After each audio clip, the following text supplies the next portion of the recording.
Some nights don't ask who you are. They reveal who you choose to be.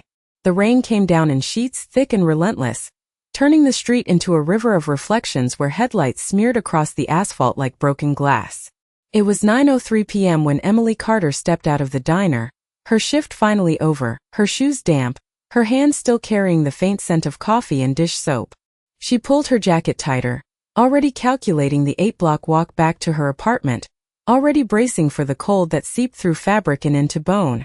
People rushed past her, heads down, shoulders hunched, each one chasing warmth, shelter, something that felt like safety. No one was looking up. No one was looking around. And then she saw him. First, he didn't stand out. Just another figure in the rain. But there was something wrong in the way he moved. Or didn't. He stood near the curb, one hand gripping a lamppost, his body slightly tilted as if the ground beneath him had shifted without warning. Water dripped from the brim of his hat, his coat soaked through, heavy, clinging. Cars passed. Tires hissed against the wet road. No one stopped. Emily slowed. Just for a second. Just enough to notice the tremor in his hand. The way his fingers tightened then slipped. The way his head lowered, like the weight of the rain had become too much. She could have kept walking. She should have. It was late. She was tired. And in a city like this, people learn not to get involved. But she didn't move. Not forward. Not away. Instead, she stepped closer. "Sir." Her voice was soft, almost lost under the rain. He didn't answer right away. Just blinked slowly like the world was taking longer to come back into focus. Close she saw it. Not weakness. Not exactly. Something else. Confusion. Quiet, heavy confusion. "Do you need help getting home?" He looked at her then. Really looked. And for a moment something flickered behind his eyes. Recognition. Or maybe memory trying to catch up. I was walking," he said, his voice low, uncertain. "I think." Emily didn't ask anything else. She didn't press. She just slipped off her jacket and placed it over his shoulders, the fabric already damp but still warmer than the cold rain soaking through him. "Let's get you out of this," she said. He hesitated. Pride maybe. Or habit. But his hand, it didn't let go of hers when she reached for it. And that was answer enough. Step by step they moved through the rain. Slow. Careful. Like the night itself was watching. He spoke in fragments. Half sentences. Memories that didn't quite land where they should. "There was a house not far. I used to." He paused. Shook his head slightly. "I'm sorry. I forget." Emily nodded, even though he wasn't looking at her. "That's okay," she said. "We'll find it." The city blurred around them. Time stretched. And somewhere between one block and the next, his grip tightened just a little more. Like letting go wasn't an option anymore. Like, for that moment, she was the only thing he trusted to lead him home. The rain did not slow down, not even for a second, as if the sky had decided the night needed to be heavier, harder, something to push people forward and keep them from looking back. But Emily did not rush. She adjusted her pace to his, slow and uneven, her hand steady around his as they crossed the next street where water pooled around the curb and soaked through her shoes completely. Yet she did not react, did not complain, just glanced at him every few steps to make sure he was still with her. His breathing was shallow but calm, his eyes drifting between the streetlights and the reflections beneath them like he was trying to match what he saw with something he remembered, something just out of reach. "Is it far?" she asked gently, not wanting to overwhelm him. He paused, looking ahead at a row of dark buildings, then shook his head slightly, uncertainty settling back in. "It should be close," he said, quieter now, almost apologetic, as if forgetting was something he needed to. "Excuse." Emily nodded again, even though the direction meant nothing yet, and guided him forward, step by careful step, until they reached a quieter block where the city noise softened and the lights grew warmer, more still. There, he stopped suddenly, his grip tightening just enough to make her look at him. His eyes lifted toward a townhouse across the street, tall, elegant, its windows dark except for a faint glow from somewhere inside. "That one," he whispered, and this time there was certainty in his voice, fragile but real. Emily followed his gaze, then led him across, her hand firm as they approached the front steps where rainwater streamed down the railing in thin silver lines. The door was unlocked. That was the first thing she noticed, The way it opened with almost no resistance when he reached for it, like someone had expected him to come back but had not waited. Inside, the air was warmer still, carrying a faint scent of old wood and something else, something like tea left too long on a table. Emily helped him in, closing the door gently behind them as the storm continued outside, now distant, muted. The space was quiet, too quiet, the kind that held memories in it. He moved slowly toward a chair near the window, lowering himself with care as if every movement required thought, and Emily stayed close, watching, making sure he was steady before stepping back. Her eyes moved around the room then, taking in the details without meaning to, the framed photographs on the wall, the polished surfaces, the life that had been lived here. One picture caught her attention, a family standing together, smiling, but something felt incomplete about it, like a space had been left unfilled. She did not stare, did not ask, just turned back toward him as he looked at his hands, studying them like they belonged to someone else. "You should warm up," she said softly, already moving toward the kitchen without waiting for permission, because sometimes help was not something you asked for, it was something you gave. She found a kettle, filled it, set it on the stove, her movements quiet and natural, as if she had done this before, as if care was something she carried with her wherever she went. Behind her, he spoke again, barely above a whisper. "Sarah, you always did that," he said, the name landing gently in the space between them. Emily paused for just a second, her hand still on the counter, then continued as if she had not heard it, as if correcting him would break something more important than truth. When she brought the cup to him, his hands trembled slightly as he took it, but his eyes softened, something easing in his expression, something close to peace. And for the first time since she had seen him under that lamppost, he did not look lost, just tired, just human, sitting there with a warm cup between his hands while the storm stayed outside, unable to reach him anymore. He held the cup a little tighter than necessary, like warmth could anchor something inside him that kept drifting away, and Emily noticed the way his fingers steadied, just slightly, as the heat settled into his palms. The room remained quiet, but it was no longer empty, no longer distant, it felt held, as if the storm outside had drawn a line and decided not to cross it. She moved slowly around the space, not intruding, just adjusting small things, straightening a chair, placing a folded towel within reach, her presence careful, intentional, the kind that asked for nothing in return. He watched her without saying much, his eyes following her movements like he was trying to remember where he had seen that kind of quiet before. "You do not rush," he said after a while, his voice softer now, steadier. Emily glanced at him with a faint smile that did not ask for recognition. "There is no reason to," she replied, simple, as if the answer had always been that way. He nodded, though. It was not clear if he understood the words or just the feeling behind them.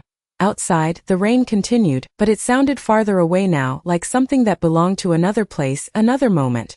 Inside, time slowed, stretching between breaths, between the soft clink of porcelain and the subtle creak of the old floor beneath her steps. Her eyes drifted once more to the photograph on the wall, and this time she stepped closer, not out of curiosity, but out of quiet observation. The man in the picture stood straighter, younger, his expression confident, his hand resting lightly on the shoulder of a woman beside him, and there was space on the other side, not empty exactly but unfinished, like someone had been there once and was no longer part of the frame. Emily did not ask about it. Some stories revealed themselves when they were ready. When she turned back, he was still watching her, but there was something different now, something softer, less lost. "You remind me of someone," he said slowly, the words coming with effort but meaning more than he could fully hold. She did not correct him, did not ask who, just nodded once as if the memory itself was enough. The clock on the wall ticked quietly, marking minutes that felt longer than they were, and eventually, his shoulders lowered, the tension leaving his frame as exhaustion finally caught up with him. Emily stepped closer, gently guiding the cup from his hands before it slipped, placing it on the table beside him, then reaching for the blanket draped over the chair. She wrapped it around his shoulders with the same care she had shown on the street. Steady, unhurried, and when he leaned back, his eyes closing slowly, there was no resistance left in him, only rest. For a moment she stayed there watching, making sure his breathing remained even, that the calm she had helped create did not break. And in that stillness something settled, not loud, not dramatic, just a quiet understanding that sometimes the smallest acts carried the greatest weight. She turned toward the door then, her steps light, her presence already beginning to fade from the room, but before she reached it, his voice came again, barely more than a whisper, almost lost to sleep. "Do not go too far, Sarah," he murmured, and this time Emily paused, her hand resting on the doorknob, the name hanging in the air between who he thought she was and who she truly was. She did not turn back, did not correct him, just stood there for one breath longer than necessary, then gently opened the door, letting the night take her quietly as the house behind her held on to a moment it would not forget. The rain had softened by the time Emily stepped back onto the street, no longer pounding, just falling in thin, steady lines that traced the quiet edges of the night, and for a moment she stood there, just outside the door, her hand still holding the feeling of his grip, the warmth of the cup she had taken from him, the echo of a name that was not hers. The city felt different now, not louder, not brighter, just distant, like everything else had moved on while that house remained suspended in something deeper, something that did not follow time the same way. She pulled her jacket tighter around herself, the fabric still damp, and began the walk back, her steps slower than before, not from exhaustion but from thought, the kind that did not rush, the kind that stayed quiet and settled in the spaces between each breath. Behind her, the house stood still, its windows dim, holding the quiet she had left behind. Inside, he had not moved much, not at first, his body resting where she had guided it, the blanket still wrapped around his shoulders, the warmth lingering just enough to keep the cold away. But something shifted in his sleep, not sudden, not sharp, just a small change, like a memory brushing against the surface. His hand moved slightly, fingers curling as if reaching for something that was no longer there, and his eyes opened slowly, adjusting to the low light of the room. For a moment, he did not recognize where he was, the walls unfamiliar, the silence too complete, and then his gaze fell to the cup on the table, the faint steam no longer rising, but the presence of it still there, still recent. He looked around slower this time, taking in the details, the photograph on the wall, the arrangement of the room, the small changes that had not been there before, and something inside him steadied. "She was here," he said quietly, the words not a question, not even fully formed, just a recognition that did not need explanation. He leaned back again, closing his eyes, but this time the confusion did not return as strongly. This time there was something else in its place, something softer, something that held. Outside, Emily reached the corner of her street, the familiar glow of a flickering streetlight guiding her the rest of the way, her shoes leaving faint wet prints on the pavement as she moved past closed storefronts and dark windows that reflected only shadows. She did not look back. She did not expect anything to follow her. Some nights ended exactly as they began, quiet, unnoticed, carried away by morning. When she reached her apartment building, she paused only long enough to shake the water from her sleeves before stepping inside. The hallway dim, the air dry, the sound of her footsteps soft against the worn floor. She climbed the stairs slowly, each step heavier now, the weight of the day finally settling in, and when she reached her door she stood there for a second, just breathing, just letting the quiet return fully. Inside, her space was small, simple, unchanged, the same as she had left it, and she moved through it without turning on many lights, setting her shoes aside, placing her damp jacket over a chair, the routine grounding familiar. She did not think about the house again, not directly, just the feeling of it, the stillness, the way his voice had softened when he spoke, the way his hand had not let go until it was safe to do so. She lay down eventually, the night still lingering in her thoughts, but not heavy, not overwhelming, just present, and as sleep came, it came quietly, without interruption, without questions. Across the city, the house remained still, the man resting again, his breathing even, his hand no longer searching. And somewhere in that space between memory and rest, one thing stayed clear in a way nothing else had all night. Not the street, not the storm, not even his own past, just a single presence, steady and calm, the one that had walked him home when he could not find the way himself. Morning arrived quietly, not with noise or urgency, but with a pale light that slipped through the narrow gap in Emily's curtains and rested gently across the floor, touching the edge of her shoes, the back of the chair where her damp jacket still hung, and finally her face as she stirred awake without an alarm, without interruption. She blinked slowly, adjusting to the stillness, the kind that only comes after a long night has settled completely, and for a moment she simply lay there, listening, not to anything specific, just to the absence of sound, the way the city held its breath before beginning again. The memory of the night did not rush back, it did not demand attention, it arrived softly, like the fading echo of rain against glass, the image of a man under a streetlight, the weight of his hand in hers, the quiet warmth of a room that did not belong to her. She sat up, pulling the blanket aside, her movements unhurried, grounded in routine. And as her feet touched the floor, the cold surface reminded her that nothing around her had changed, not her space, not her life, not the rhythm she would return to in a few hours. In the small kitchen, she filled a cup with water, the simple action steadying, familiar, and as she stood there she caught herself pausing just for a second, as if expecting something else to follow, something out of place, but nothing did. Outside, the street had already begun to move again, cars passing, distant voices rising and falling, the world continuing as it always did. Across the city, the house stood in contrast, not frozen but slower, more deliberate, as if it carried a different pace altogether. The man sat at the same place near the window, the blanket now folded neatly beside him, his posture more upright, his eyes clearer than they had been the night before. The confusion had not disappeared, but it had shifted, softened at the edges, leaving space for something else to exist alongside it. In his hand, he held the cup Emily had given him, now empty, but he had not moved it, had not replaced it, as if the object itself held more than just what it contained. Footsteps echoed faintly in the hallway beyond, measured, purposeful, and moments later the front door opened. The sound controlled, familiar, and a man stepped inside, tall, composed, his presence filling the space without force. Daniel Whitman paused just inside the doorway, his gaze scanning the room quickly, efficiently, but then slowing when it landed on his father. For a second he did not speak, as if confirming something without words, something he had not expected to find. "You are awake early," Daniel said finally, his tone calm, but there was a quiet tension beneath it, the kind that came from watching too closely. For too long. His father looked up, meeting his gaze, and for the first time in days, there was recognition there, not perfect, not complete, but enough to hold on to. "Someone brought me home," he said, the words steady, certain in a way that surprised even him. Daniel's expression shifted just slightly, the smallest break in his composure, and he stepped further into the room, his attention sharpening. "Who?" he asked, not quickly, not urgently, but with a focus that carried weight. The older man looked down at the cup again, his fingers tracing the rim slowly, thoughtfully, and for a moment the answer seemed to drift just out of reach like everything else.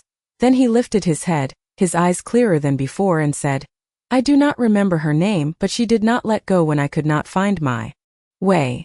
And in that quiet statement something settled in the room, something that did not need explanation, only understanding, and Daniel stood there, still absorbing it, realizing that for the first time in a long time, his father had not been alone when it mattered most.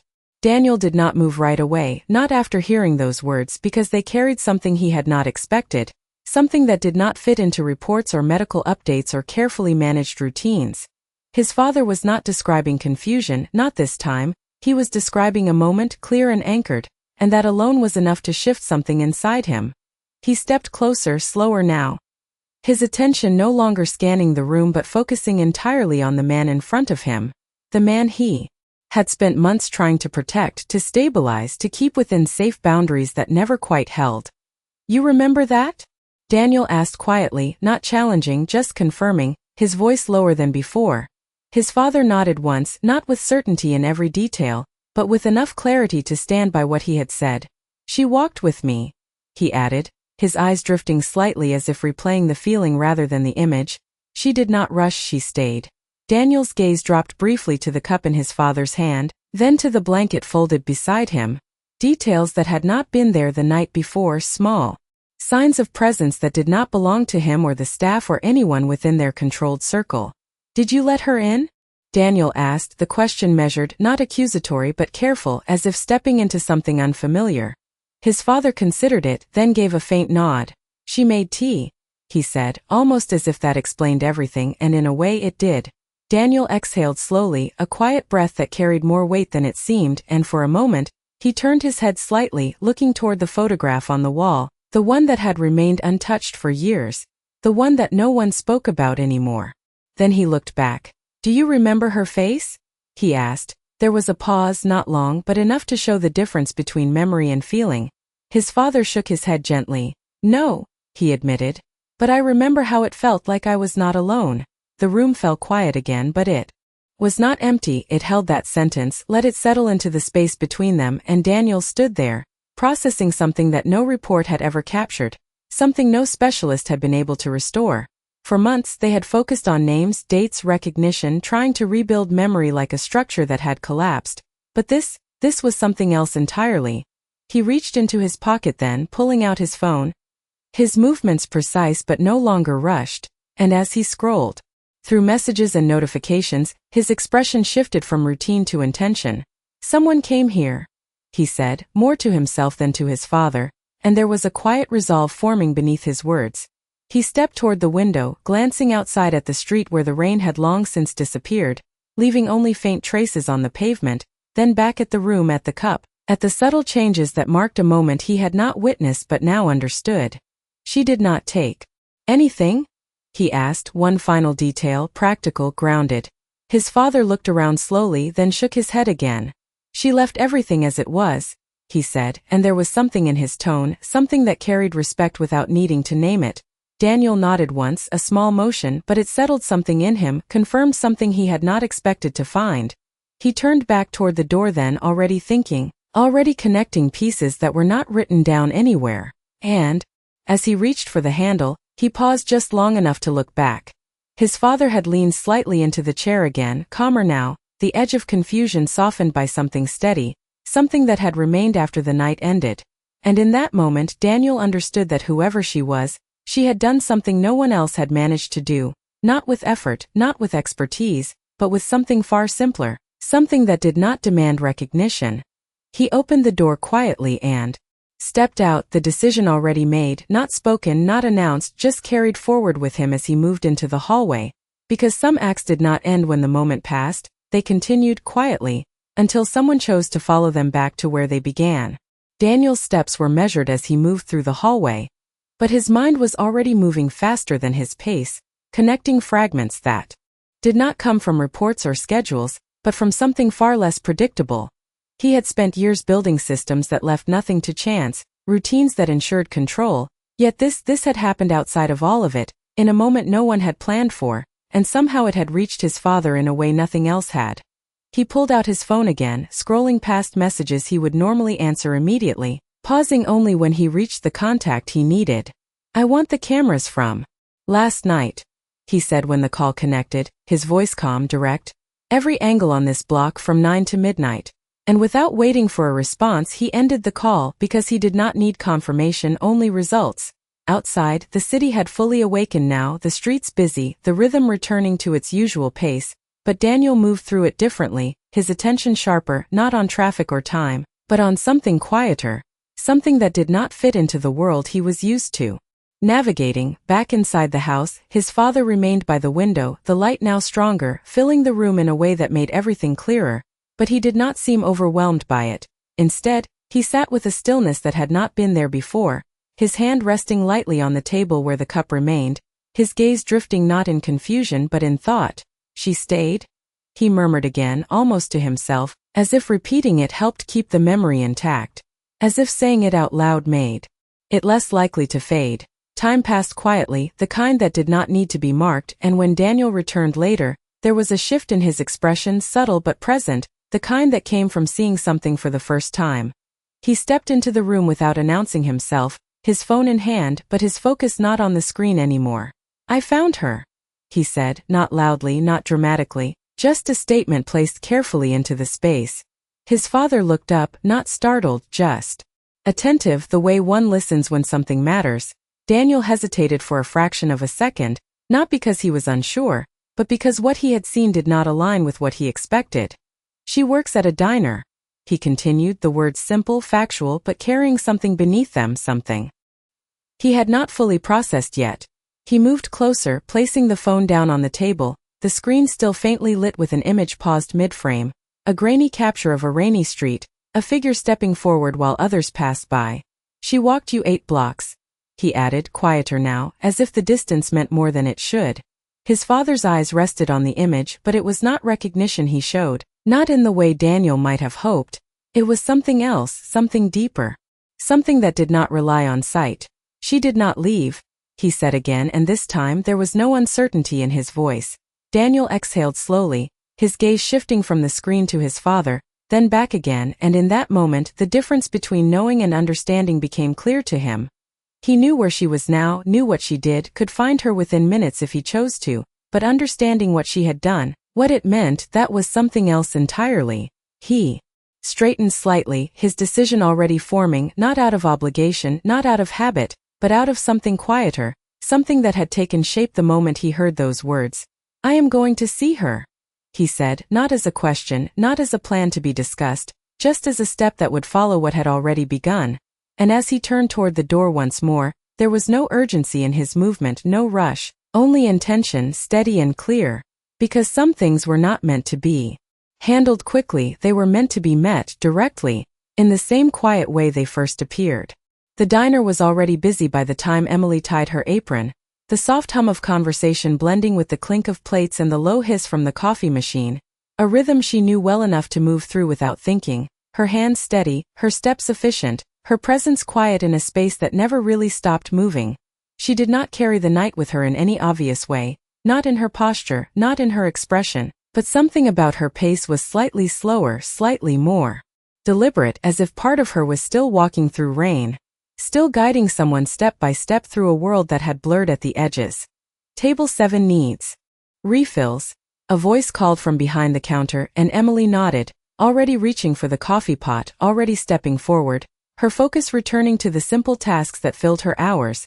Across town, Daniel sat in the back seat of a car that moved smoothly through traffic, the city passing by in reflections across tinted glass, his attention not on the buildings or the intersections, but on the address displayed on his phone, the same line of text he had read more than once without needing to. He had visited places like this before, not diners specifically, but spaces outside his world, places that did not revolve around decisions and numbers and controlled outcomes. Yet this felt different, not unfamiliar, just intentional. When the car slowed then stopped, he did not step out immediately, his gaze lifting instead to the modest exterior, the faded sign, the windows that reflected the movement inside. There was nothing remarkable about it, nothing that suggested importance, and yet, he remained still for a moment longer, as if acknowledging that whatever he was about to step into did not belong to his usual measures of value. Inside, Emily moved from one table to another, refilling cups, offering small smiles that did not linger longer than needed, her voice calm, consistent, the kind that did not draw attention but held it when necessary. She did not notice the door open, did not notice the subtle shift in the room when someone entered who did not quite match the space, not in attire, not in presence. Daniel stepped in quietly, not announcing himself, not looking for recognition, his eyes adjusting to the light, the layout, the movement until they found her. He did not need to confirm it, not after what he had seen, not after the footage that had shown a figure stepping forward when others passed by, a figure that moved without hesitation. He watched for a moment, not out of doubt, but out of observation, the way she carried herself, the way she placed a cup down gently before stepping away, the way she listened without interrupting, the way she existed in a space that did not require her to be seen. When she turned, their eyes met for the first time, and there was no recognition in hers, no pause, no shift, just the same calm awareness she offered every customer who walked through that door. "Good morning," she said, her tone even professional, as if he were no different from anyone else, as if the distance between their worlds did not exist at all. Daniel held her gaze for a second longer than expected, not because he needed to, but because something in that moment did not align with what he was used to, the absence of reaction, the absence of expectation. "Good morning," he replied. His voice measured, quieter than usual, and as he stepped forward, taking a seat at one of the empty tables, he realized that whatever he had come here to say, it would not begin the way he had planned, because she had already changed the rules without saying a single word. Emily returned with a coffee pot in hand, her movements smooth and unhurried as she approached his table, not because she recognized him, but because that was what she did for every customer who sat alone for more than a minute. She placed a napkin down first, then the cup, then poured without asking, the dark liquid rising steadily as steam curled upward between them.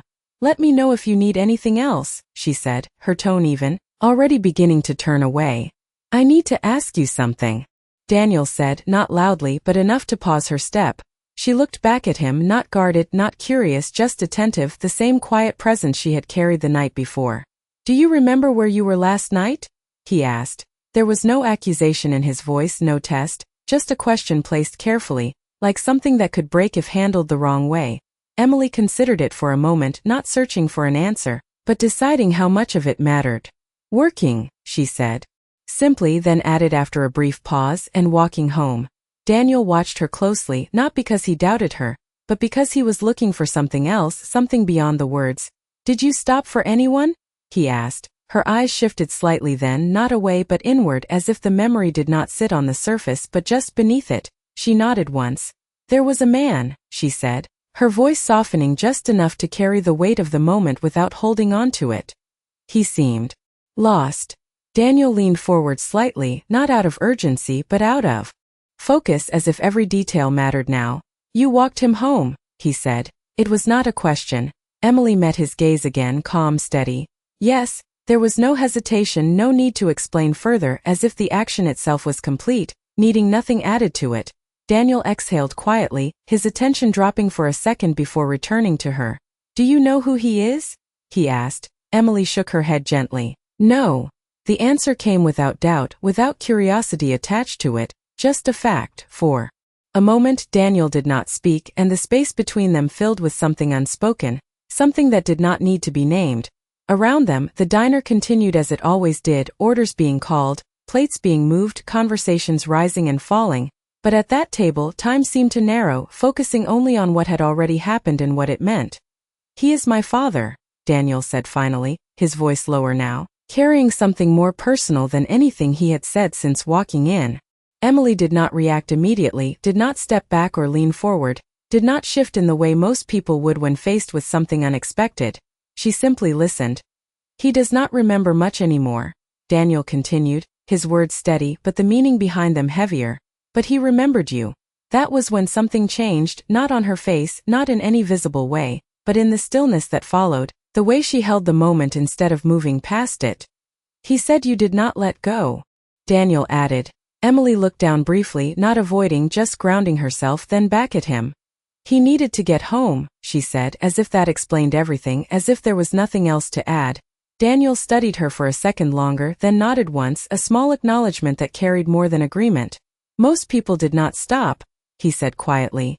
Emily's expression did not change, but her answer came just as steady. "Most people were in a hurry." The simplicity of it settled between them, clear, unembellished, and Daniel leaned back slightly, his gaze shifting for a moment before returning to her. Because for the first time in a long time, he was not looking at someone through expectation or outcome. He was simply seeing them for what they had done, and what they had not asked for in return.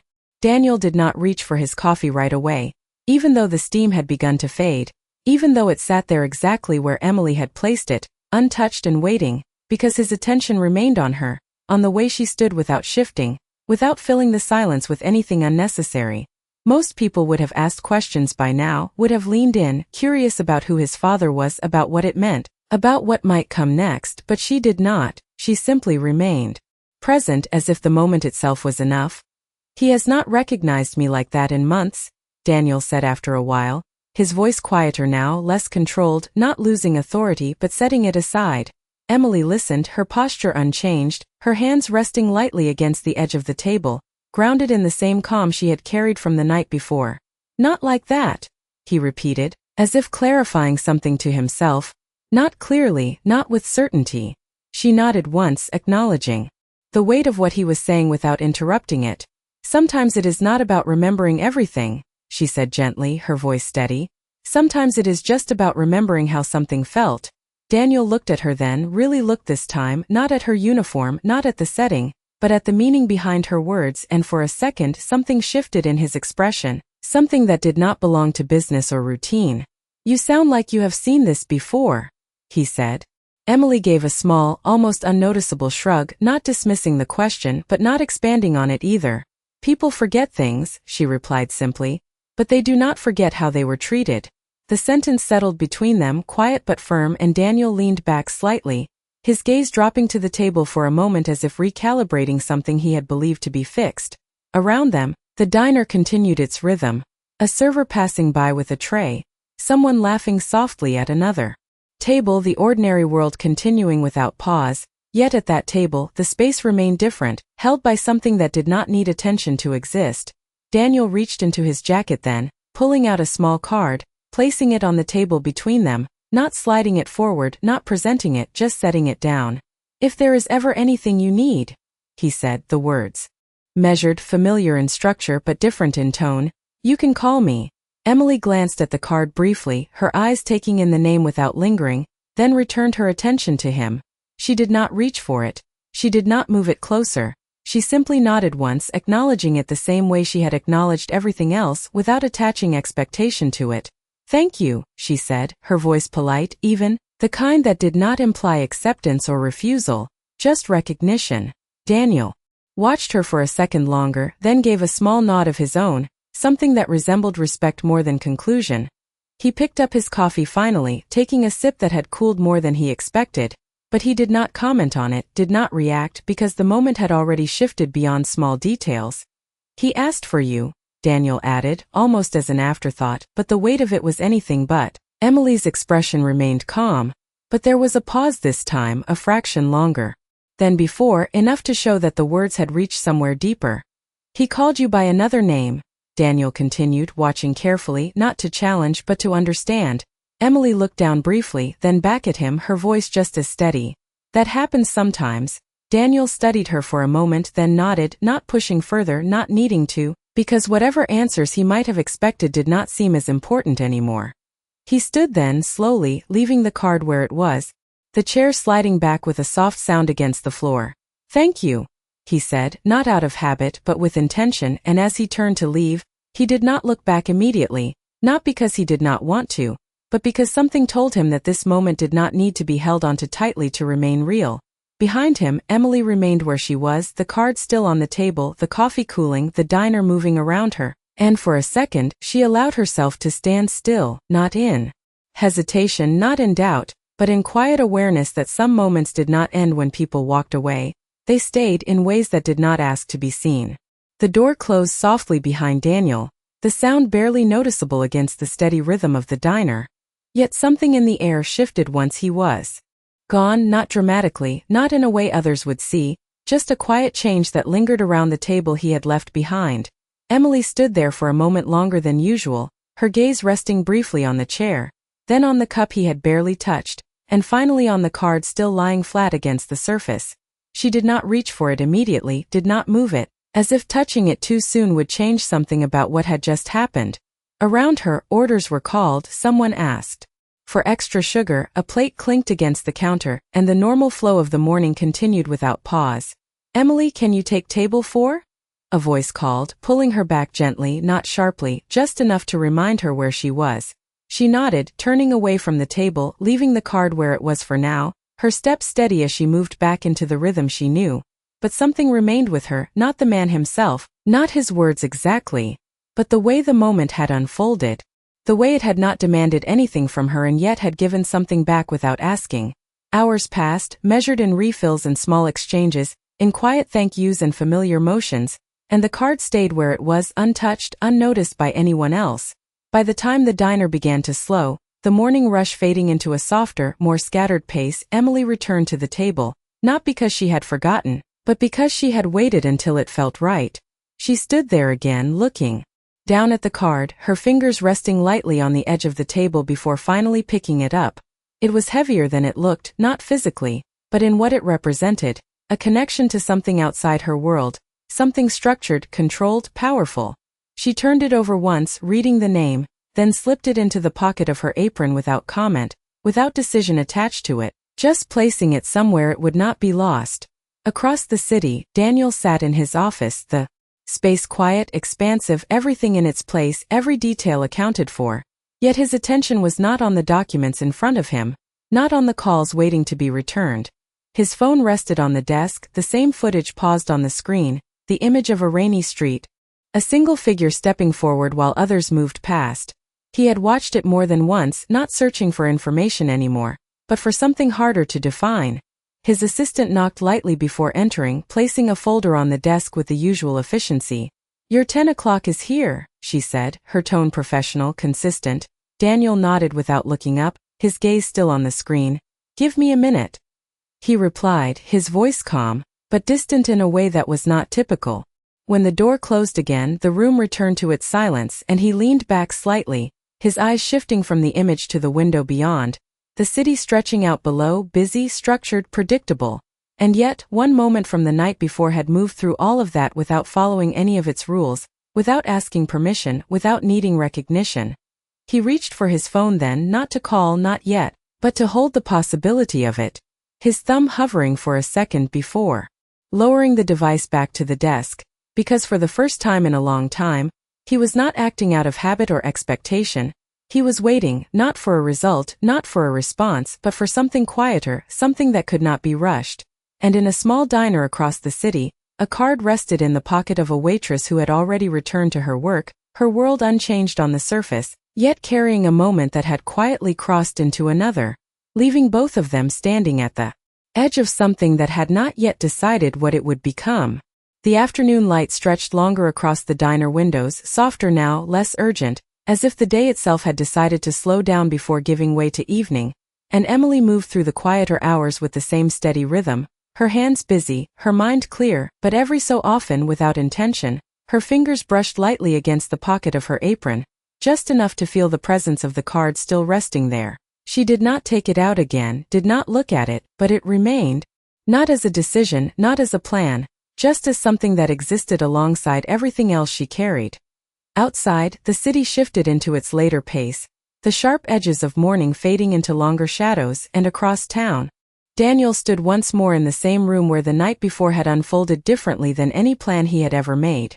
His father sat near the window again, the light catching the lines of his face in a way that made him look both older and calmer at the same time, his hands resting quietly, no longer searching for something that was not there.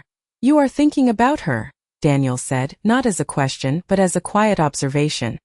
His father did not deny it, did not look surprised by it, just nodded once, his gaze still directed toward the fading light. "She stayed," he said again, the words unchanged but carrying the same certainty, the same quiet weight. Daniel watched him for a moment, then stepped closer, his posture less rigid than before, less guarded. "Do you want to see her?" he asked. The question did not carry pressure, did not demand an answer, it simply existed, offered without expectation. His father considered it, not in confusion but in feeling, and after a moment he shook his head gently. "No," he said, and there was no hesitation in it, no uncertainty, just a quiet understanding. Daniel's expression shifted slightly, not disappointment, not confusion, just recognition that the answer meant something he had not fully anticipated. "Why not?" he asked, softer now. His father turned his head slightly, looking at him with a clarity that had not been present in other moments. "Because she did not come to be remembered," he said, his voice calm, steady. "She came to help me get home." The simplicity of it settled in the room, leaving no space for argument, no need for further explanation, and Daniel stood there, absorbing it, realizing that what had happened was not something to be extended, not something to be turned into something else. It had already been complete the moment it happened. Across the city, Emily stepped out of the diner once more, the sky now clear, the air cooler but no longer heavy with rain, and as she walked the same path she had taken the night before, everything looked the same streetlights, the same sidewalks, the same quiet corners, but the memory of the night rested lightly beneath it all, not changing anything, just existing. When she reached the corner where she had first seen him, she slowed for a second, not stopping, just noticing the space now empty, ordinary, carrying no sign of what had taken place there. She continued on, her steps steady, her pace unchanged, and when she reached her building, she paused briefly before going inside, her hand brushing once more against the pocket where the card remained. She did not take it out, she did not need to, because whatever it represented, whatever it could lead to, it did not define what had already happened, it did not add to it or take from it. Some moments did not ask to be followed, they asked only to be understood. And as she stepped inside, leaving the street behind her, the day closed quietly around both of them, each carrying the same moment in different ways, neither needing to change it into something more for it to matter. That night, the city moved on exactly as it always did, lights flickering on one by one, conversations filling the air, footsteps echoing along sidewalks that held no memory of who had passed before. And yet somewhere within that ordinary rhythm, something quiet remained, something that did not need to be seen to exist. Emily sat by the small window in her apartment, the same chair, the same space, her hands resting loosely in her lap, her gaze directed outward but not focused on anything specific, just the distant movement of cars and shadows that came and went without meaning. The card was still in her apron pocket, Even though the apron now hung on the back of the chair, untouched, and after a while she reached for it, not quickly, not with urgency, just a simple motion, as if acknowledging something that had been waiting patiently. She turned it over once, her eyes tracing the name again, then held it there for a moment longer before placing it gently on the table beside her. She did not pick up the phone. She did not make a decision. She simply let it be there, part of the room, part of the quiet. Across the city, Daniel stood in the same place by the window, the lights of the skyline stretching out before him, his reflection faint in the glass, his posture still but not rigid, not controlled in the way it usually was. Behind him, his father rested, not asleep, not fully awake, just present, his breathing steady, his gaze calm in a way that had not been there before. Daniel did not speak, did not need to, because the silence between them no longer felt like something to fill. It felt like something to respect. His thoughts moved back to the diner, to the way she had stood without expectation, the way she had answered without asking for anything in return, and for the first time, he understood something that had always been outside his world, something that could not be measured, could not be negotiated, could not be earned or returned in equal value. It was simply given. He reached into his pocket, pulling out his phone, his thumb hovering over the screen for a moment, the same hesitation as before. But this time it was different, not uncertainty, not restraint, just understanding. Slowly he lowered the phone again, placing it on the table beside him, choosing not to call, not to follow, not to turn what had happened into something else. Because some acts were complete the moment they were done, and anything added after that would not make them greater, only different. The night deepened, the city continued, and in two separate spaces, connected only by a moment that had passed quietly through both of their lives, something settled into place, not as a conclusion, not as a resolution, but as a truth that did not need to be spoken out loud. Emily leaned back slightly in her chair, her eyes closing for just a second, not in exhaustion but in stillness, the kind that came when nothing needed to be changed, nothing needed to be proven, and when she opened them again, the room was the same, her life was the same, and yet something within it felt fuller, not because of what she had gained, but because of what she had given without asking. And somewhere across the city, Daniel remained by the window a moment longer before turning away, not carrying regret, not carrying obligation, just carrying the quiet realization that some people did not enter your life to stay, they entered it to remind you of something you had forgotten, something simple, something human, something that did not need a name to matter.